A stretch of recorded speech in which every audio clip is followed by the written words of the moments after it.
How to enable two-factor authentication on Discord.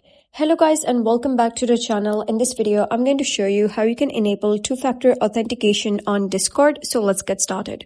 First of all, you're going to open Discord and then you're going to click on your profile icon at the bottom right. You will be redirected to your profile. You're going to click on this gear icon at the top right and you will be redirected to settings.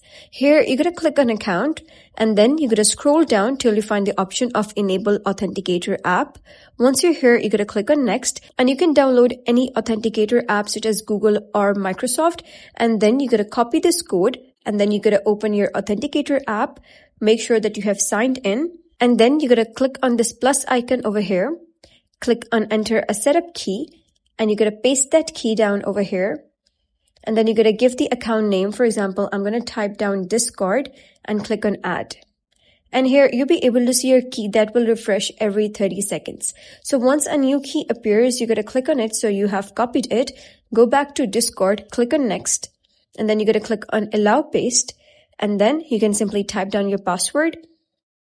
Click on submit and you'll be redirected to two-factor authentication is activated. And that is basically how you can enable two-factor authentication on Discord. So if you found this guide helpful, give it a thumbs up and don't forget to subscribe for more helpful tutorials. I'll see you in the next video.